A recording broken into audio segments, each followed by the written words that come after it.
भगवान श्री कृष्ण ने स्वयं युधिष्ठिर को जलझूलनी एकादशी का महत्व बताया था। श्री कृष्ण के अनुसार जलझूलनी एकादशी के दिन भगवान विष्णु को कमल पुष्प अर्पित करने से व्यक्ति की सभी मनोकामनाएं पूरी होती हैं। जलझूलनी एकादशी व्रत के दिन भगवान विष्णु और माता लक्ष्मी का श्रृंगार करके उन्हें एक डोले में बैठाया जाता है। इसी कारण जलझूलनी एकादशी की डोल एकादशी के नाम से भी जानते हैं। इस एकादशी के प्रभाव से व्यक्ति को सभी तरह के भौतिक सुखों की प्राप्ति होती है। जलझूलनी एकादशी व्रत का शुभ मुहूर्त पंडित इंद्रमणि घनश्याल के अनुसार स्कंद पुराण में बताया गया है कि चातुर्मास के दौरान भगवान विष्णु सोए रहते हैं। जलझूलनी एकादशी के दिन भगवान विष्णु नींद में ही करवट बदलते हैं। इसी कारण इसे परिवर्तिनी एकादशी भी कहा जाता है। इस बार 25 सितंबर सोमवार को सुबह 07:50 पर एकादशी तिथि की शुरुआत होगी, जो 26 सितंबर मंगलवार को सुबह 05 बजे तक रहेगी। इसीलिए जलझूलनी एकादशी के दिन भक्तगण सुबह 9:15 से लेकर 10:45 तक विष्णु जी की पूजा कर सकेंगे।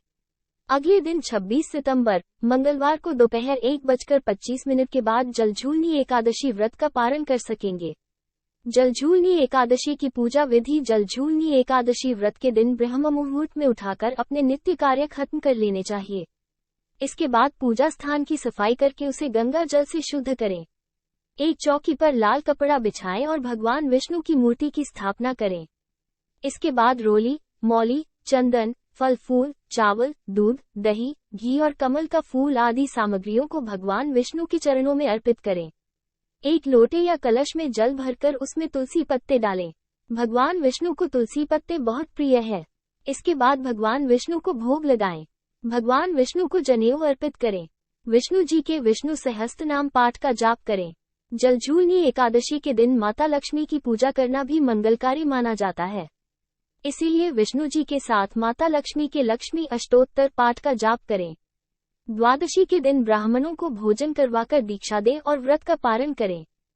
क्या है जलझूलनी एकादशी व्रत कथा? पौराणिक कथाओं के अनुसार सूर्यवंश में मारधाता नाम का एक राजा हुआ करता था, जिसका नाम चक्रवर्ती था।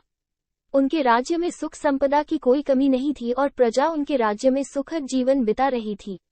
लेकिन ऐसा एक बार उस राज्य में 3 सालों तक वर्षा नहीं हुई और प्रजा व्याकुल होकर महाराज के पास गई। प्रजा के दुख से दुखी होकर राजा भगवान विष्णु के पास गए और अपनी सारी व्यथा उनसे कही। राजा ने श्रीहरि से बताया कि प्रजा के दुख को दूर करने के लिए उन्हें क्या करना चाहिए। भगवान विष्णु ने राजा को भादो मास के शुक्ल पक्ष की एकादशी व्रत करने का सुझाव दिया। राजा ने ऐसा ही किया और उनका ये एकादशी का व्रत यही उनके दुख का निवारण बना। राजा के राज्य में वर्षा होने लगी और प्रजा के कष्ट दूर हुए। जल झूमकर बरसने के कारण इस एकादशी व्रत को जलझूलनी व्रत कहा जाने लगा। ऐसी मान्यता है कि जलझूलनी एकादशी का व्रत जो लोग करते हैं उनकी समस्त परेशानियां दूर होती हैं और उन्हें निसंदेह फल की प्राप्ति होती है।